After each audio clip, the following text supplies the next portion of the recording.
Perfect. Here we go. These days, many of the state park's visitors drive on to Presque Isle. And these days, we take that, the roadways, the driving, for granted. During the early years of the state park, however, decisions regarding where and how to connect the peninsula with the mainland had enormous and lasting consequences. Beginning with the earlier recommendations of celebrated urban planner John Nolan, Presque Isle embarked upon a series of politically motivated engineering decisions that influenced the park forever. In addition to Nolan, the most important early planners in the creation of the state park and its roadways included Isadore Sobel, an unsung hero, Waldameer Park, Erie Waterworks, Sherman Fairchild, the inventor of aerial photography, the Erie Yacht Club, and a downtown political committee that controlled all park decisions. All of that is what we will work to unpack here with Dr. David Frew, the Jefferson Educational Society Scholar in Residence, in this installment of the Accidental Paradise Digital Programming Series. This time, turning our attention to the creation of the roadways and other major decisions that led Presque Isle to becoming a Pennsylvania state park. Hello and welcome to the Jefferson Educational Society's Digital Programming. I'm Ben Spagan. I'm the Vice President at the Jefferson and I'm a contributing editor at the Erie Reader. 194 pages, full color, hardcover, dust jacket, and all. Accidental Paradise, 13,000-year history of Presque Isle. The recently published book features Presque Isle's natural history and colorful political history, including what we'll look at here today, the creation as a state park in 1921. In the roadways, and so much more. We've covered this in past episodes available at jeserie.org for on-demand streaming, and we'll cover additional topics into the future. An important note up front, folks, published by the JES in cooperation with the Tom Ridge Environmental Center Foundation. I do want to thank those folks at Trek for their partnership in this process and their continued energy, effort, and time spent with this book and this project. For more information on how, where, and when to purchase the book, do visit accidentalparadise.com.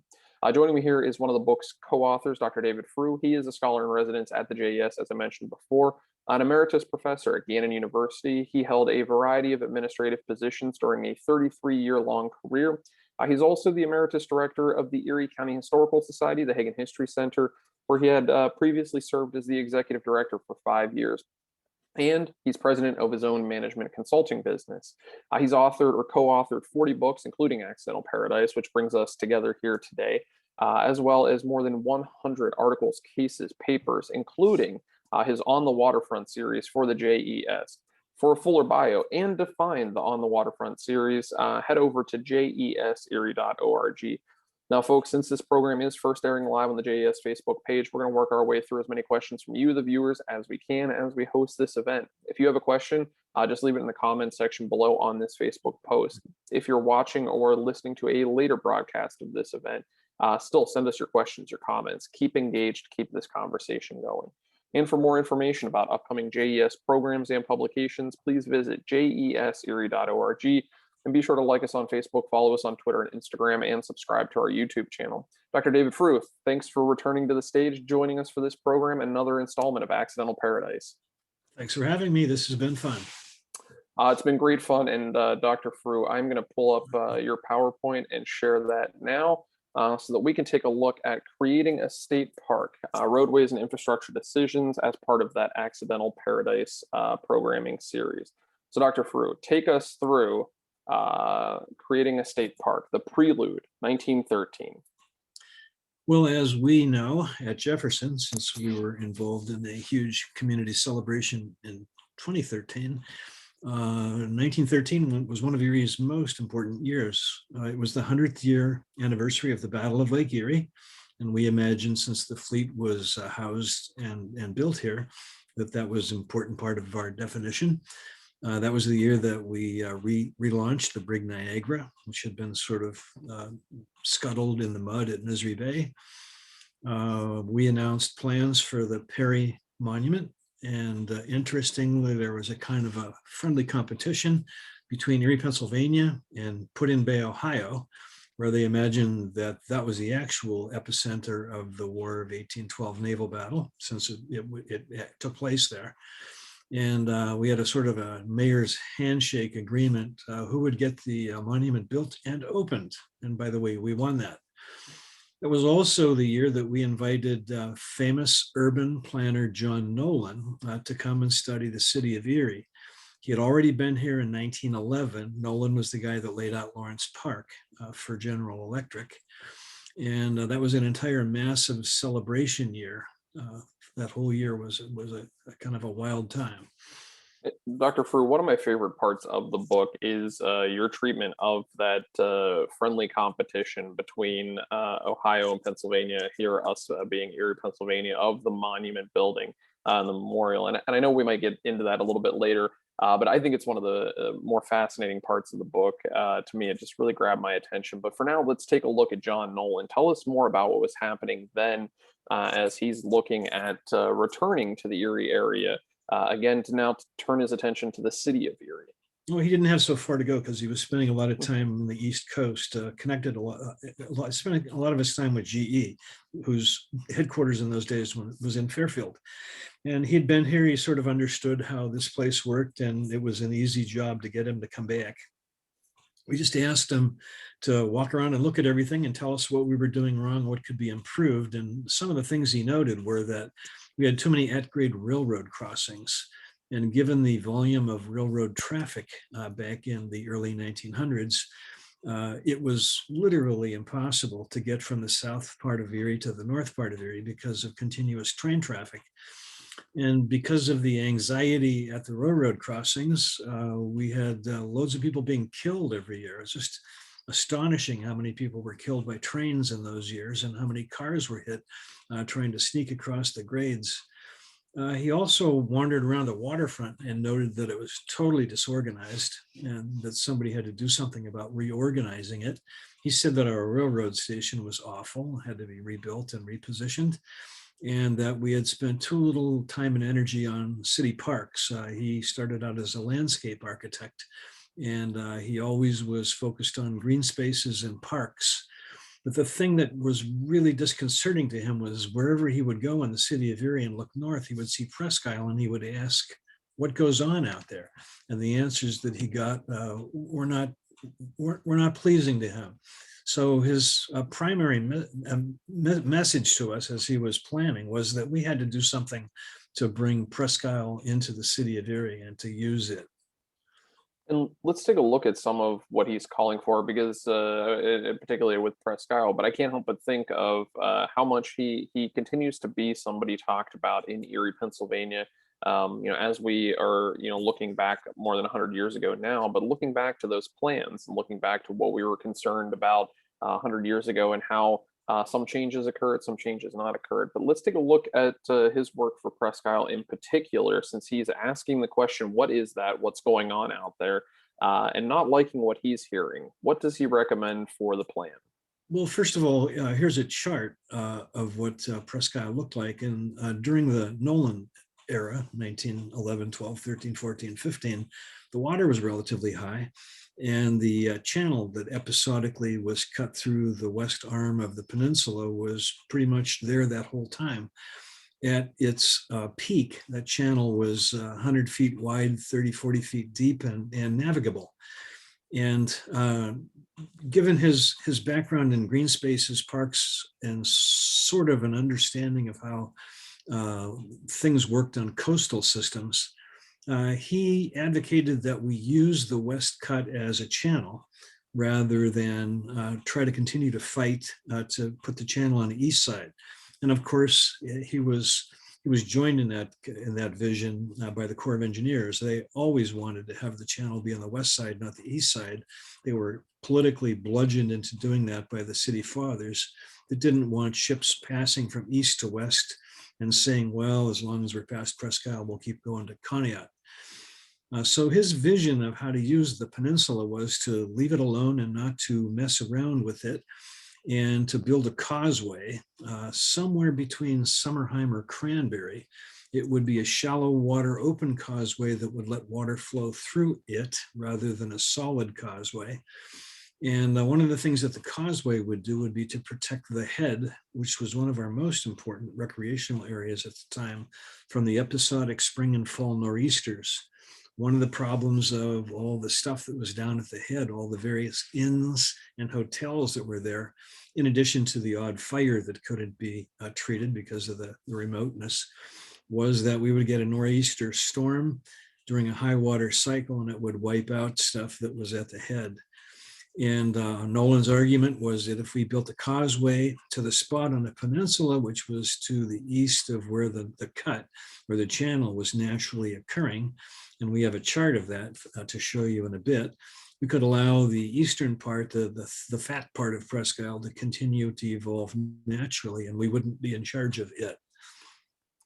So, Dr. Frew, I think a curiosity some might have here is was Nolan at any point looking at a connection to Presque Isle on its east side, connecting more directly where the city is, or eastward of the city?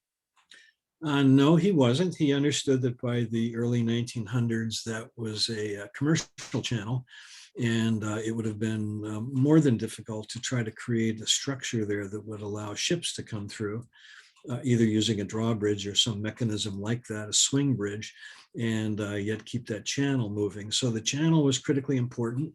And in Nolan's view, there should be two bays, the commercial bay on the west side of Cranberry, or the east side of Cranberry Street, and the recreational bay on the west side.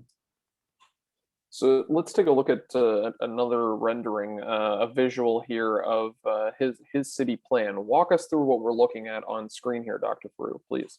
Well, this is Nolan's plan that he presented to the City of Erie, and the city was excited enough about the idea to introduce this as one of their official plans. You can find this still at City Hall if you can go through the old files. So there we see Presque Isle, and we see at the foot of roughly Cranberry Street. Now, the access to the bayfront in those days was Cascade Street, wasn't Cranberry Street. He argued that it should have been Cranberry Street for a variety of reasons, and that we could build this causeway from Cranberry Street to the east side of the channel, and that would get us out onto Presque Isle. And the causeway would allow people to go back and forth in cars or walk or take bicycles or whatever. It would allow the left-hand bay pocket that you can see there in this chart to be recreational, and it would give some protection to the head, and it would allow us to continue to use the other larger, deeper part of the bay for commercial stuff. You could also see how excited Nolan was about green spaces and parks. He's identified 4 Mile Creek and the huge park that is there now on this chart, leading to where 4 Mile Creek empties out. There was an exposition center there during his era. And the Headwaters Park, he understood how important that could be. And the Cascade Creek Park, which is roughly equivalent to today's Arboretum. Dr. Frew, taking a look back, what was the reception at the time for Nolan's proposal? How did citizens receive this? How did elected officials receive this? What were people talking about in the moment when these are the things he's suggesting? Well, there were a lot of distractions in 1913. There was the Niagara and all the celebrations of the 100th year anniversary of the Battle of Lake Erie. The Wolverine was taking the Niagara out on a Great Lakes tour. People had other things to think about and talk about. They were growing beards and having fishing contests and doing all the same stuff we did in 2013. Generally speaking, they thought these were really great ideas, maybe blue sky stuff that we could do someday. Let's move on to the shallow water causeway. Tell us what you mean here with the two bays he's looking at and what we're thinking about, and the image that's on screen right now. Well, this is just a stock image of a causeway, and it's the kind of causeway that you can build in shallow water, which would dampen wave action going from right to left or left to right. He was mostly concerned about protecting the stuff at the west end at the head. And at the same time, it would not fundamentally change the flow of the water. So at Long Point, on the other side of the bay, there's a solid causeway that was built with riprap and concrete that connects the base of Long Point to the mainland. You can drive out to the base of Long Point, where there's a park just at the base. The rest of the point is a private reserve. However, when you do that, and as soon as you do that, you've created an environmental issue because the water can't get back and forth. The solid causeway on Long Point has been criticized continuously since it was built in the 1800s. You mentioned protecting the head. And you mentioned earlier hotels and inns and some of the things located there. What are we taking a look at on screen right now, Dr. Frew? Well, on the left side is the famous or infamous Scott Hotel, and he had two hotels. They both succumbed to fire. One of the issues that was plaguing wooden structures in those days was fire in general. And if you had a wooden structure that was so far away from the reach of fire departments or whatever, how could you possibly get to the head? If you were going to enjoy the head, you could go down to the public dock and take a steamship and be dropped off at a landing station there. And the head was basically the high-end place. The Mississauga Hotel. Scott's Mississauga Hotel that you see on the left was the high-end place. The place that you see on the right is the Lone Fisherman's Inn. There were 2 or 3 other inns out in the area of the head over the years. The Lone Fisherman's Inn was a sort of a middle-class place, and this would be roughly where Summerheim Drive is now. And if you could imagine going up the hill from this lithograph, which is not very good at showing you where the hill is, you would get to the top of that hill and you'd find the Kakwa Club, which was not a golf club at the beginning. It was one of the inns at the head, and they had the good fortune of being at the top of the hill. So they lasted a little bit longer than some of the ones that were down below. So earlier we talked about Isadore Sobel, and we said it was an unsung hero. Tell us about his contributions when we're thinking about Presque Isle. Well, Isadore Sobel was a good guy. I got to read all about him in a couple of different ways. For one thing, I knew his grandson, met him when I first moved to Erie. He was the president of the Pennsylvania Republican Party. He was the head of the local bar. He was an enormously successful local attorney.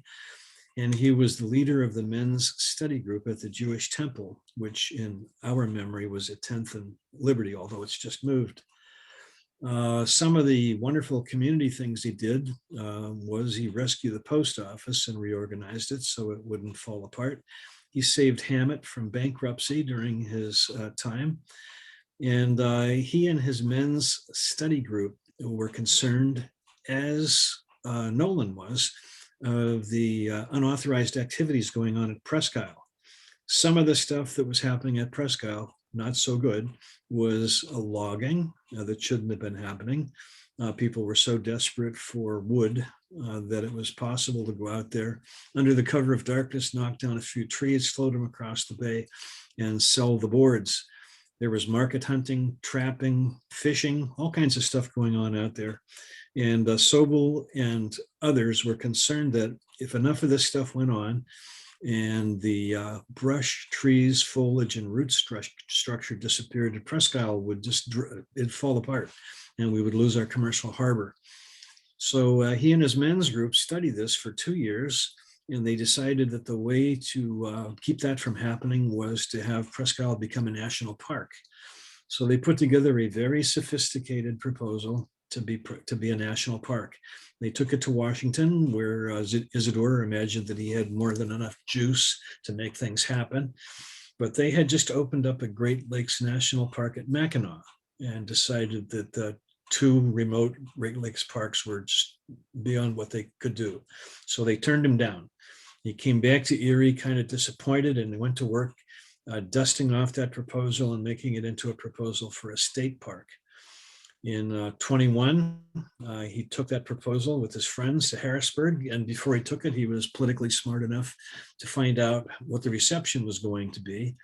And he knew before he went there that they were going to say, well, we really can't do this unless you can raise, and they came up with a number that they imagined would be impossible for a backwater like Erie, Pennsylvania.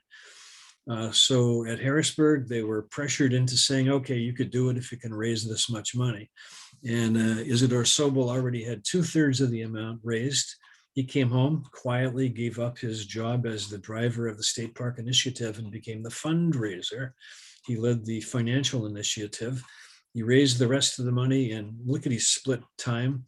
And in 1921, we had a state park. Now, the problem from from the perspective of the state is they weren't really keenly interested in having a state park here. They had their first that they weren't too happy about in Philadelphia. And they thought maybe that this would just all go away by itself. So Sobel comes back here, he's got the money, and now they're trying to figure out how they're going to connect Presque Isle with some roads. Well, and tell us about that birth, because like you had mentioned, it was rejected, and you mentioned this would be the second state park. So tell us a little bit about those distractions with the Valley Forge. Well, they had been bullied into creating a state park that they weren't happy about at Valley Forge. By the way, that park has become a national park since these days. And interestingly, Mackinac has become a state park in the last 20 years. So both of these have flip-flopped.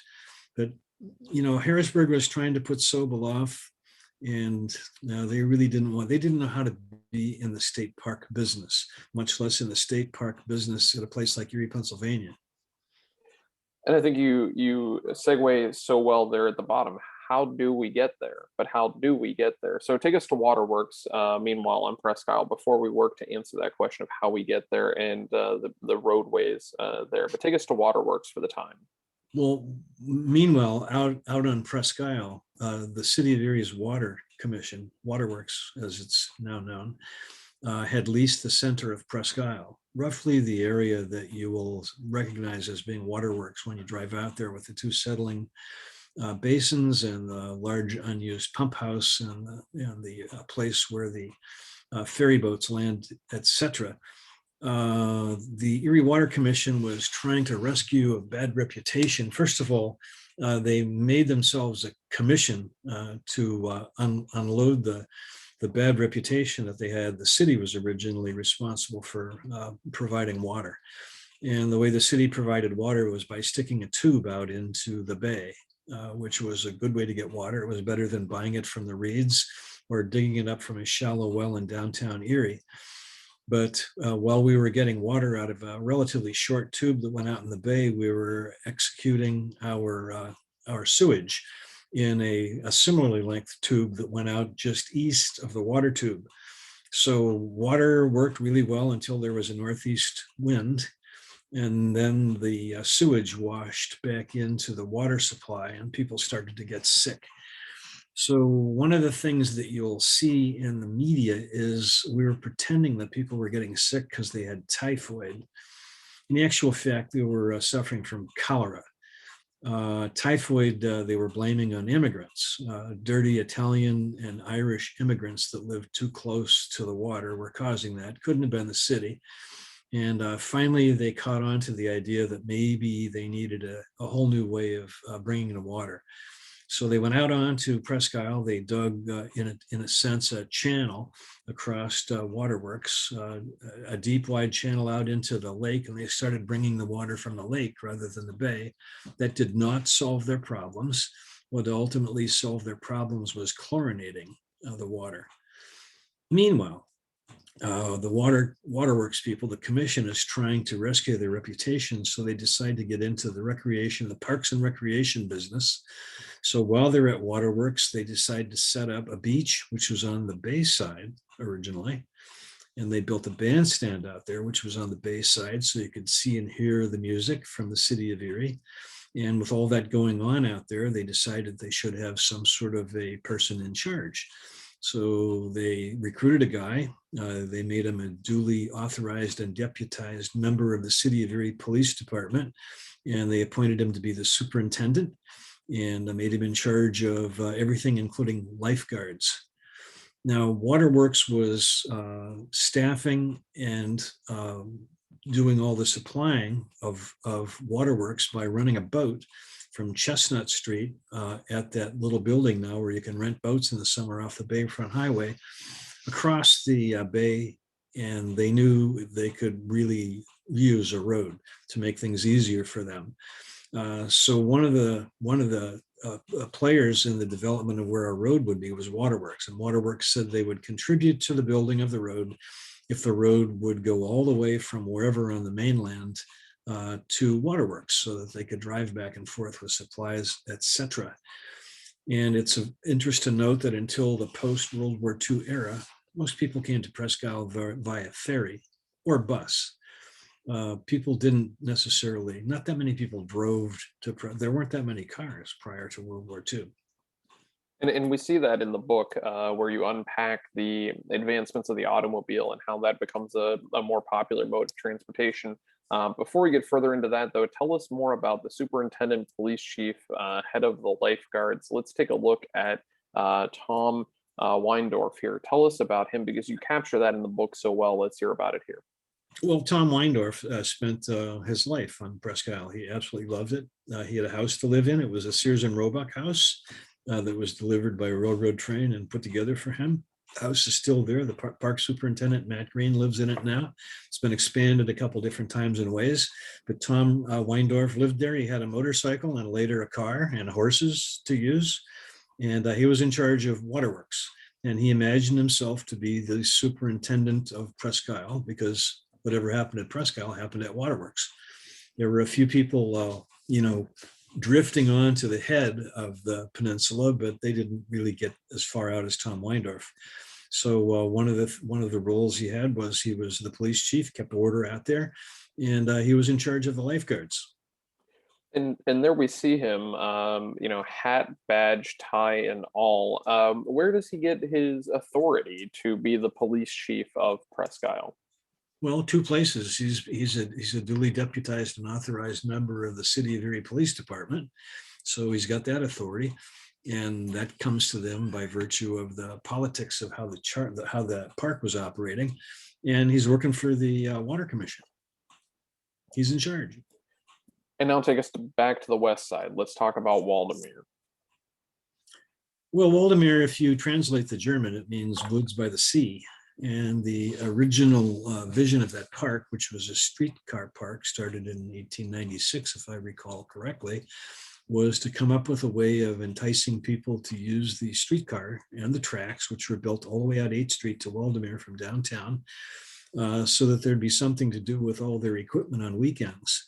And when you went to Waldameer in the 1890s and early 1900s, you might have played ball because there was a ball field. That was a very important Victorian era activity. You might have had a picnic, and you might have been wandering around on a couple of sort of toy roller coasters that they had, but it was nothing like the action exciting park we have these days. And the other thing that was going on that was exciting was the woods. There was a fabulous woods that went from roughly the beginning of Waldameer, from today's Midway all the way to the cliff. And then you could go down over the cliff. There was even a car that would drive you up and down there to the lake. There was a big, wide, wonderful beach there. There were 2 lagoons. There were bathhouses. You had to pay to get through the bathhouses. They had beach toys. And when they caught on to the fact that there was going to be a road that was going to connect the mainland to Presque Isle, their vision was that it should go through their place. They wanted it to go through Waldameer because they wanted to control the action. Presque Isle was going to compete with the money they were making on their beach, and they understood that. They wanted to control the competition. And to create a hedge, they looked at maybe the most tempting place to put the road, which was right where it is now, which was going to be difficult because that was all owned privately. The Scots owned some of it. There was a local jeweler and a local grocer that owned the rest of the access to that road. And Waldameer imagined that if they ever had the whatever to put the road there where they didn't want them to put it, they wanted to control that. And that's why they built the original ravine flyer. That was a hedge. It went from their property on the west side of the road, which we still see with the water park, over to their property on the east side of the road. That's just above Trek, or below the Trek Center. That's their auxiliary parking lot. So by putting the ravine flyer over there, they imagined that they were creating their ownership, their property ownership there. Anybody thinking of the Ravine Flyer 2 and wondering about the Ravine Flyer 1, that is where we get that. And you do so well to cover that in the book too, Accidental Paradise. But here you have an image of Waldameer Park Dr. Frew, what are we looking at here? Well, that's the causeway that goes down the hill from up where the woods used to be down to the bathhouses and the beach. You can kind of see the bathhouses there. And what you don't see here, but you could see these easily on Victorian area postcards, are to the left and to the right of this pathway that goes down that had a car that went back and forth on it that would ride you back and forth. There are two lovely lagoons where you could rent boats and you could row around with your lovely girlfriend. And there were swans in there. It was just, an image of Victorian life. We also talked about earlier the role of aerial photography. So tell us a bit more about Fairchild as somebody else who played a critical role in the development of Presque Isle. Well, from 1921 till 1925, we were trying to figure out where to put the roads, and we had all these stakeholders, including Waterworks. They were willing to pay if we would get the road to them, and they could use it. And Waterworks, people hired an aerial survey guy he was working in Buffalo at the time. His name was Fairchild, and he had become famous for inventing a system for going up in a balloon and taking photographs during World War I, and then later with airplanes during World War I, so he could plan battle strategy and battle tactics by seeing where the other team was. He was working, of course, for the Allied people, and we were worrying about trying to figure out where the Axis powers were dug in on battlefields. So he was pretty much he was the whole, if you needed aerial photography, that's where you had to go. So we hired him in 1923. He came here and performed an aerial survey. Now, wasn't as sophisticated as what you'd think you'd get from Google Earth these days, of course. He flew down the bay on the south side and took pictures to the right and pictures to the left. And he did a big loop and flew back down the bay, taking pictures to the right and to the left. But now he was over Presque Isle. And we have those images. We still have them. It's hard to decipher, but you could see, for example, the neck of Presque Isle was totally devoid of trees or foliage. It's really good to see, or lucky for the people that were doing this work, that we were at a low water moment at Presque Isle. But the average width of the western neck of Presque Isle was 100 feet. That's the average. There are places where it was 30 or 40 feet wide, no trees, no bushes. So we knew immediately that it would be foolhardy to build a road on there. So we rented or leased a dredge for a year. And the dredge went out and sucked sand up from the lake and the bay and tried to build up that neck before they built the road out. And this turned out to be step one in an irreversible decision. That's a decision that Nolan warned us about. We decided we were going to try to engineer the shape of Presque Isle. And as soon as we'd made the decision to engineer the shape of Presque Isle, then we're stuck. And as some politician that we will remember fondly once said, you fix it, you own it. So once we've made the decision to engineer the shape, we're stuck. And the argument for engineering the shape of Presque Isle was a logical one.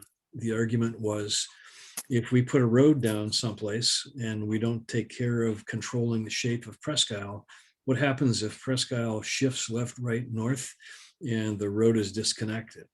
So we made that decision thinking it was the only decision we could possibly make.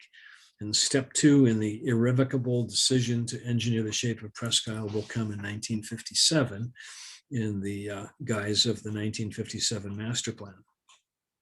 We'll get to that in a minute, but take us touring, so to speak. What are we looking at there? An image on the screen, but Roadways built in stages. Tell us about that, Dr. Frew. Well, not knowing how to administrate Presque Isle, the state of Pennsylvania turned us loose, and we created something called the Park and Harbor Commission, and that was a bunch of politicians with just a few environmentally oriented folks. And they had an office downtown, and they imagined that their primary job was to figure out how to make their friends happy, because these were all political appointees and politicians, and to protect the commercial harbor. And just call your attention to one of the most popular touring sort of parlor games of the 1920s. It was a game called Touring. You could still buy and play this game. It's a game during an era where not many people had cars. Those that had cars were the elites.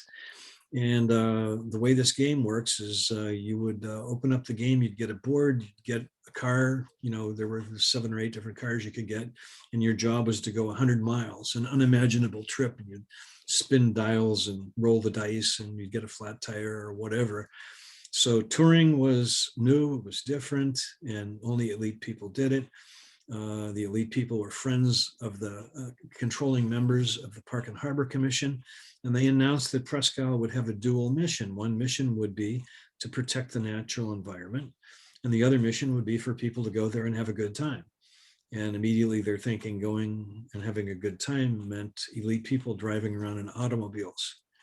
Now, as this was all happening, middle-class people were objecting to the roads. They were arguing, people are going to be killed. It's going to be dirty. There's going to be nasty pollutions out there. It could be backfires and car wrecks, and little children will be killed. And as all that was happening, we built the first stage of the road in 1925. We went all the way to Waterworks, which is what Waterworks wanted. And by the way, Waterworks paid 1/3. So paying for the road was 1/3 Waterworks, 1/3 the state park, and 1/3 the state highway department. Once we got to Waterworks, Waterworks was done. They said, whatever else you're going to do here, it's on you guys. Stage 2 was running the road out to the duck pond. And unless you have a really long memory, you won't know where the duck pond was. When the marina was created, the marina sort of obliterated the duck pond. But one of the amusements at Presque Isle, which wouldn't work anymore these days, was they had a parking area right about where you would make a right turn to go on Fisher Drive these days and go out to the marina. That's where Fisher Drive originally took you around the backside of the peninsula. And there was a place where you could park there, and there was a big wooden deck, and they had ducks, and you could buy food there and go and feed the ducks. Of course, another thing that the Presque Isle naturalists wouldn't be fond of these days.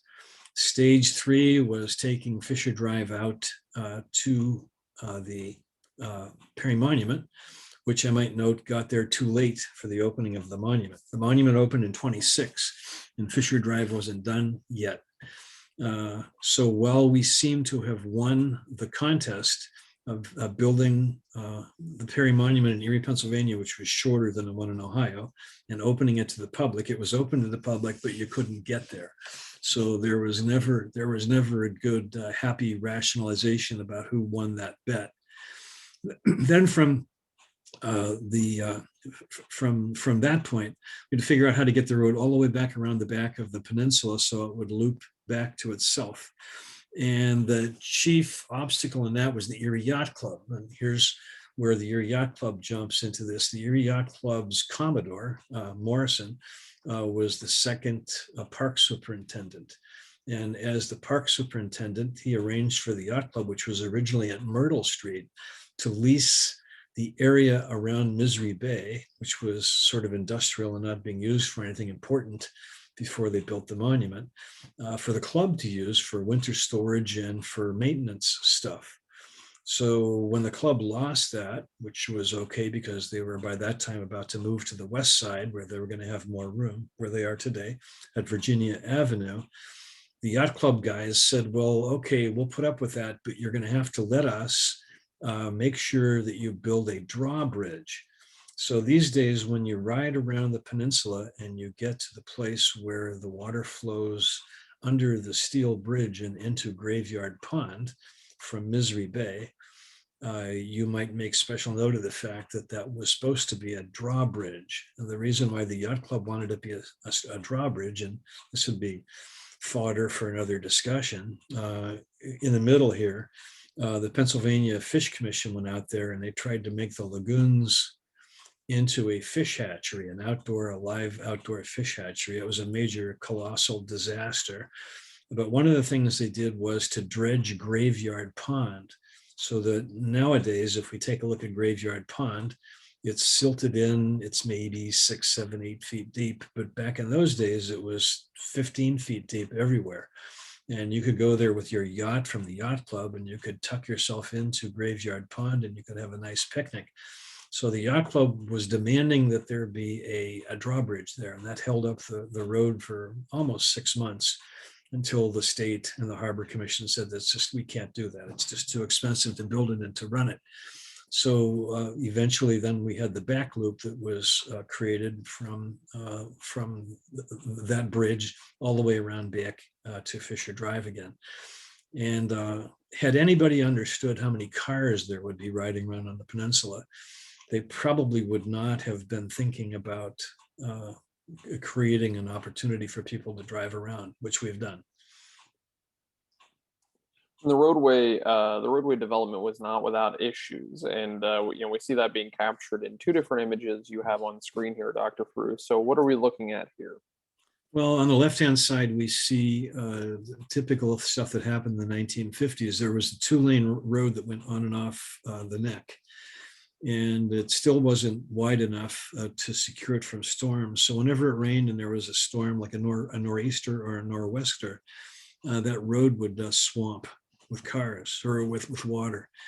And even as a kid, I remember this. As soon as it started to rain, everybody was on a mad rush to get off Presque Isle. It's one of the reasons why people didn't want to go to any beach that was much further than the first couple of beaches, because if it rained, you could be stuck out there. There were more than one occasion when thousands of people were trapped on Presque Isle without food or shelter overnight, had to be rescued. Given cars of the 1940s and 50s, the post-war cars, the first crazed person would jump in their car and go roaring through a puddle, and their points would get wet and they'd be stuck.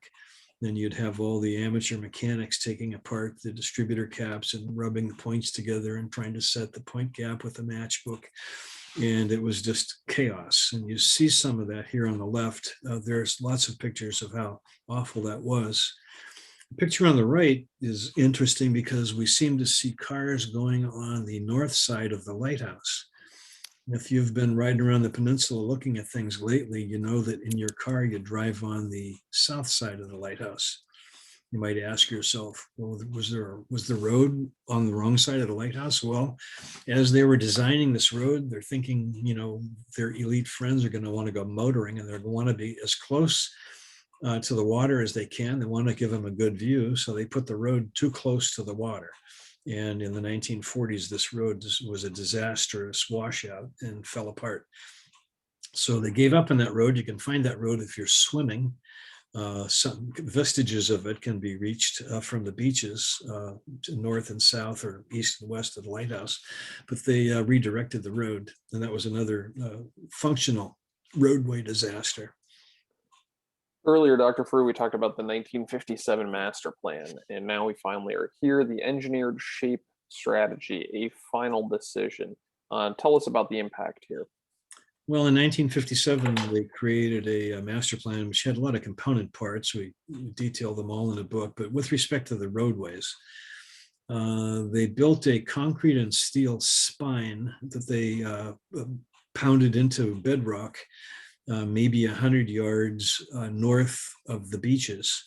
And it goes from the base of the peninsula all the way to today's beach 6. Then they took a dredge and they went into the place which was a wetland, and they sucked the sand out of there and they sluiced it onto the beaches and deposited, thus making the beaches that used to be, narrow, 20, 30, 40 feet wide. They made them hundreds of yards wide. After they'd sluiced that sand over there and created a marina. Now, just think about this. There was not a marina at Presque Isle. That's a man-made marina. And the creation of that marina and elimination of a wetland, which is the very most important thing for a place like Presque Isle, is to have wetlands, was an environmental nightmare. Could never do that again. But there wasn't enough sand. So to get more sand, they went into the bay. They went to Stinkhole, which was probably the most productive fishery inside the bay. That's roughly where Swan Cove is today. And they dredged millions of more cubic yards of sand onto that beach.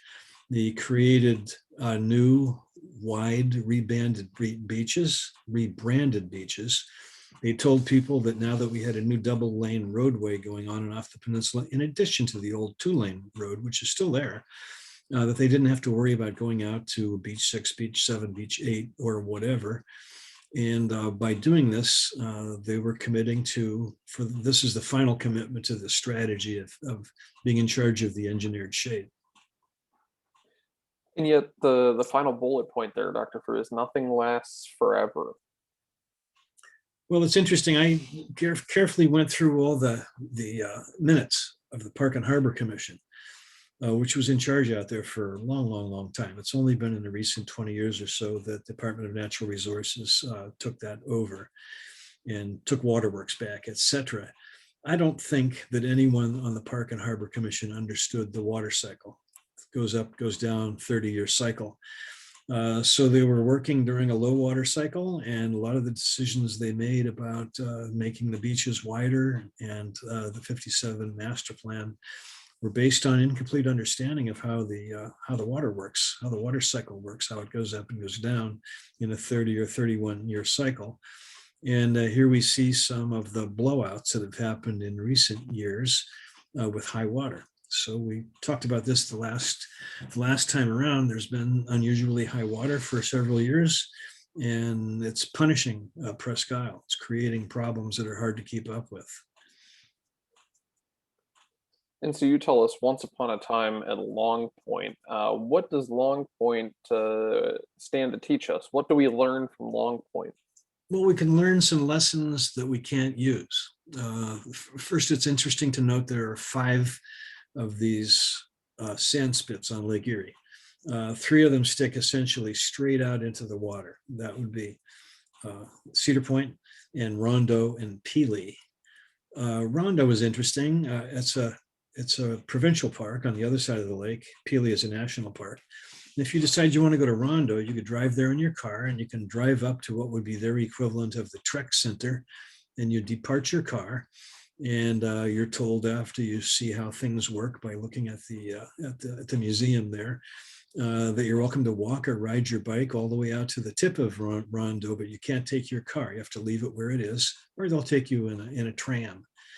The other 2 sand spits on Lake Erie are Presque Isle and Long Point. And Long Point, as we talked about 2 presentations ago, is the big cousin, sand sharing cousin of Presque Isle. And it was purchased lock, stock, and barrel by 20 guys in 1867, right after the Civil War. So 20 guys, always 10 Americans and 10 Canadians, own Long Point. And you have a share, and your share gives you access to one of these red cabins, and hunting during hunting season and fishing during fishing season. And it gives you the responsibility of owning and operating this place. So in the last high water cycle, 1986, there was a blowout at Long Point. The blowout at the base of Long Point would have been the equivalent of a blowout somewhere near where the Presque Isle Channel was putting this duck hunting compound, the Long Point Company, at risk. So the Long Point Company had an emergency meeting. They formed a task force. They hired a marine construction company. They told the marine construction company to fix the blowout and to fix it so it wouldn't come back again, even if there was another high water cycle. Each member was billed 1/20th of the cost of that, which was in the millions of dollars. I don't know exactly how much it was, but it cost each individual member in the hundreds of thousands of dollars. And the entire repair was completed like in no time without permits. So they did something there that wouldn't be allowed. They're still facing criticism over there for their action. And you could never, ever do anything like that on our side, on a state park, on a place like Presque Isle. So there's a lesson there. Nothing lasts forever. You're going to get blowouts. You're going to have to figure out your own environmentally friendly way of fixing it. And that's probably putting more sand on the blowouts. And as we come to the conclusion here, Dr. Frew, I'm wondering, because we talk about the lasting impact of decisions made. Can we unengineer, re-engineer our connection, our pathway out to Presque Isle? Is that something that we should be exploring in our history? Is that something that we should be thinking about? Is it even possible? What do we take away here? Well, I think we're stuck now. Now that the road goes the way that road's going, and Waldameer has adjusted its way of working, and Waterworks has given up its ownership of the middle part of the park, as long as they're able to run the water through there underground, which they're doing. I think we're now going to have to count on the staff of the state park to make this continue to happen. And if there's a threat at the state park, in addition to people throwing cigarette butts out the window, I think the threat is high water. We don't know where this high water is going to go. And I think we can connect this high water to climate insecurity and warming. And as we mentioned the last time, the warmer the lake gets, the less we're likely to have a frozen lake, and the less we're likely to have ice dunes, and the more likely we are to have wear and tear on beaches. So the more sand we're going to need. And there's nothing guaranteeing that's this sand. And I guess if there's hope for Presque Isle, the hope resides in the talent of the current guy that runs the park. That would be Matt Green. In my view, he's a rock star. He has a whole career track record of making things happen that seemed impossible. First at Point Park, and now here.